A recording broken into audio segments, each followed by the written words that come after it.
Salut à tous, j'espère que vous allez bien et on se retrouve aujourd'hui pour la première vidéo d'une série de 7 consacrée au prix du livre de poche 2024. Livre de poche, pourquoi? Tout simplement parce que depuis plusieurs mois maintenant, je suis jury de ce prestigieux prix, de ce prestigieux concours qui permet à un auteur ou une autrice de l'imaginaire d'être récompensé au mois de septembre. Et je me suis dit que c'était quand même une sacrée occasion qu'il fallait absolument que je vous partage, puisque je me suis un peu retrouvé là par hasard. Mais on va y revenir. Bref, ces vidéos ont simplement pour but de vous informer, de vous montrer un petit peu les coulisses de tout ça. Je vais évidemment vous parler dans de prochaines vidéos des différents livres sélectionnés, mais là, pour le coup, on va s'intéresser un petit peu aux coulisses, la manière dont ça se fait, dont on est jury, dont on se prépare en tant que jury. Bref, voilà, je vais vous montrer un petit peu l'envers du décor, on peut dire ça comme ça? Ouais, je pense qu'on peut dire ça comme ça. Allez, on est parti.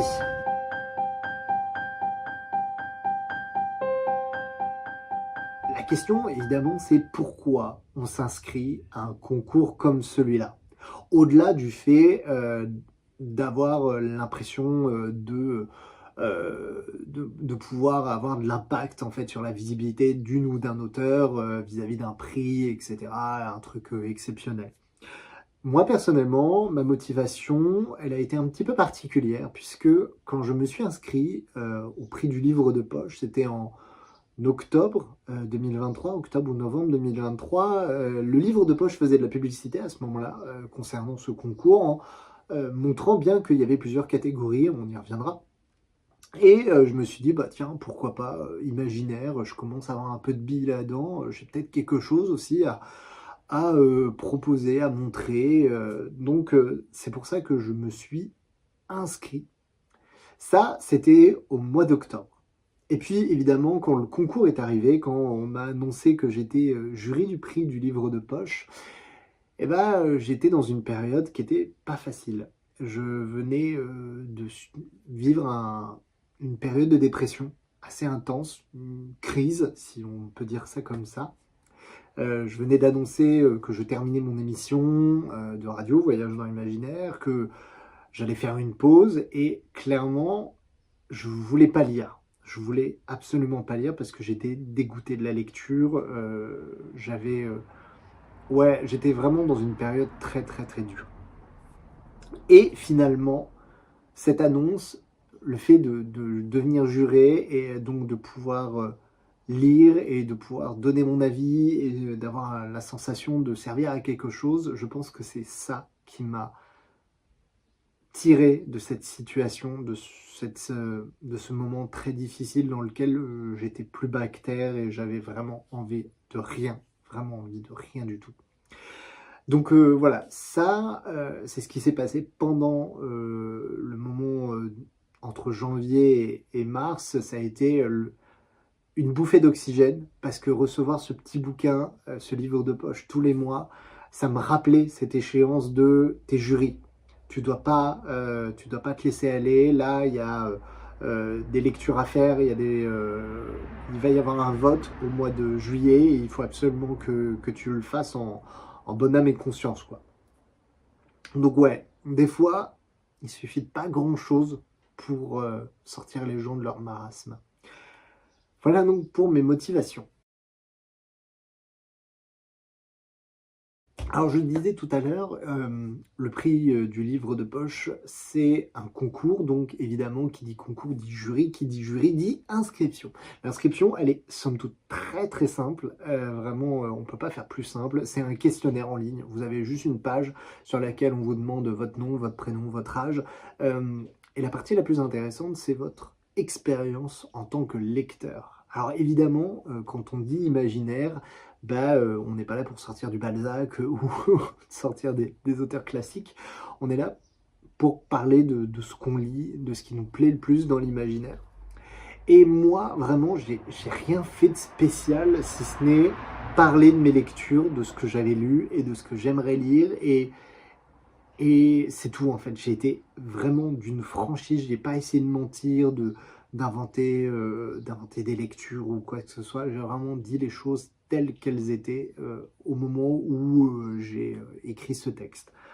Ça sert à rien d'en faire non plus des tonnes. Je pense que c'est pas ce qui les intéresse, mais clairement, si vous voulez avoir une chance de devenir jury, vraiment, dites concrètement quel est votre spectre de lecture dans la catégorie imaginaire. Et voyez ce que ça donne, mais moi en tout cas, ça a fonctionné, j'ai eu de la chance. Alors, petit effet auquel je pense maintenant, mais peut-être que le fait que je suis un homme a un peu joué sur les lecteurs. Je ne sais pas s'ils font 50-50 niveau homme-femme, mais je me dis qu'il y a quand même moins de lecteurs que de lectrices dans cette catégorie de l'imaginaire. C'est prouvé, il y a des chiffres qui sont sortis de l'Observatoire de l'imaginaire l'année dernière, en 2023. Donc je pense qu'il y a clairement aussi peut-être un petit peu de ça qui a joué. Comment ça se déroule? Alors, concrètement, à partir du moment où vous avez annoncé, on vous a annoncé par mail que vous étiez sélectionné, il faut que vous validiez auprès de la personne que vous êtes toujours partant, parce que évidemment, entre le moment de l'inscription et puis la réalité, des fois, on se retrouve dans des situations où on juge qu'on n'aura jamais le temps de lire tous les livres qui vont être envoyés. Moi, pour le coup, j'ai dit oui, sans aucun problème. Et à partir de là, donc, il faut envoyer une adresse postale parce que tous les mois, vous allez recevoir un livre. Donc, je disais, il y a une sélection tous les mois. Enfin, il y a un livre qui est choisi tous les mois. D'ailleurs, certains de ces livres ne sont même pas encore parus en librairie. En fait, ils vont sortir des semaines après et on a l'exclusivité de certains ouvrages qui sortent. Mais dans tous les cas, sur chacun de ces livres, justement, il y a le petit écriteau rouge qui vous indique sélection du livre de poche 2024, catégorie imaginaire, etc. Et ça, c'est super chouette parce que du coup, en librairie, les gens qui prennent les livres se disent « Ah ouais, d'accord, celui-là, il est sélectionné, donc ça doit être, c'est pas n'importe quoi, c'est un livre sympa, etc. Il y a quelque chose qui se raconte. » Donc, vous recevez votre livre tous les mois. D'ailleurs, petit détail vraiment anodin, hein, mais vraiment les envois sont trop bien. Les pochettes sont en carton, donc tout est recyclable à mort. Et moi qui suis un peu écolo sur les bords, j'adore. C'est vraiment du détail.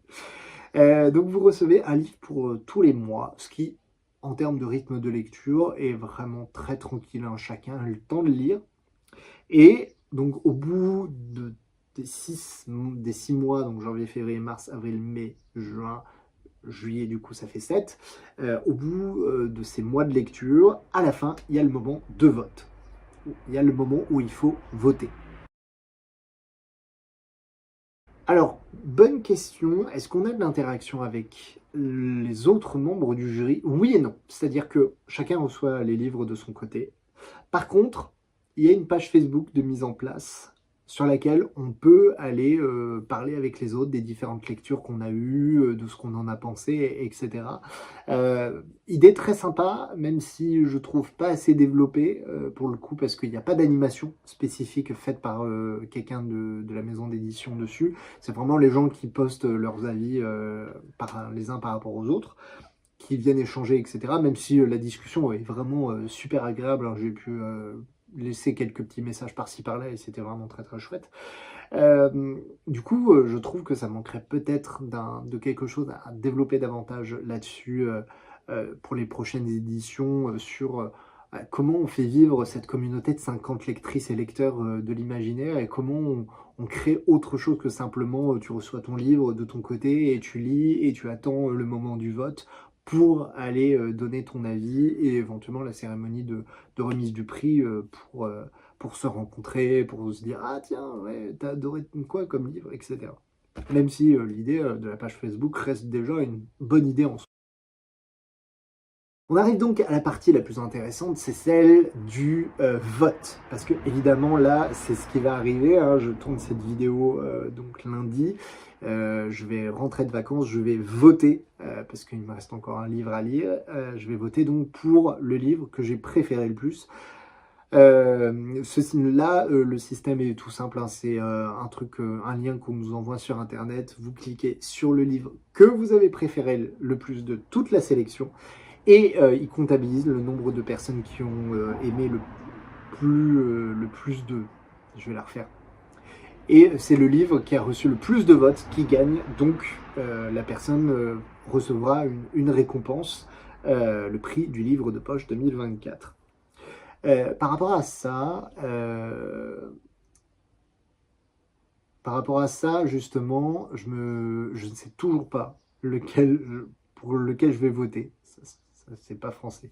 Je ne sais toujours pas quel livre je vais sélectionner pour ce livre de poche parce que, en fait, j'ai aimé un peu toutes mes lectures. Vous le verrez hein, sur les prochaines vidéos, mais il n'y a pas un livre qui ressort davantage que les autres parce que chacun avait ses spécificités, ses univers et ce qui fait que c'est pas facile comme choix. Moi, je déteste choisir, hein. Si je pouvais tout prendre, je prendrais tout. Mais malheureusement, il va bien falloir que je vote. Donc, justement, j'ai à la fois hâte de pouvoir boucler ça et en même temps, je sais toujours pas pour lequel je vais voter. Donc, ça va être vraiment très, très compliqué. Je sens que jusqu'à la dernière seconde, je vais hésiter jusqu'au moment où je vais cliquer. Voilà en tout cas pour cette petite vidéo, et j'arrive pas à faire plus court, hein, je suis désolé, sur le livre de poche, un peu les coulisses, etc. Si je devais en tirer une expérience, c'est que clairement ce jury m'a fait énormément de bien, c'est intervenu au bon moment, même si ce n'était pas fait exprès par rapport à mon parcours, par rapport à ma motivation à lire. J'ai trouvé ça très très chouette et je me rends pas compte, hein, mais là on est invité mi-septembre pour la remise du prix. Je vais être avec les autres jurys, je sais pas du tout comment ça va se passer, j'imagine que ça va être assez intéressant. J'ai beaucoup aimé cette expérience et je vous invite, si vous êtes grand fanat de lecture, à vous engager de cette manière-là aussi en tant que jury. Peut-être que vous l'êtes déjà ou peut-être que vous n'avez jamais franchi le pas. C'est certes une contrainte parce qu'il faut lire des livres dans un temps donné, mais avoir la sensation que tout d'un coup sa voix porte à un point qu'on n'imagine même pas, c'est, je trouve, une expérience extrêmement intéressante et enrichissante. Voilà, j'espère que cette petite vidéo vous a plu. On se retrouve très vite pour les présentations des différents ouvrages sélectionnés pour ce prix du livre de poche 2024 catégorie imaginaire. Merci à toutes et à tous de l'avoir regardé et je vous dis à très vite.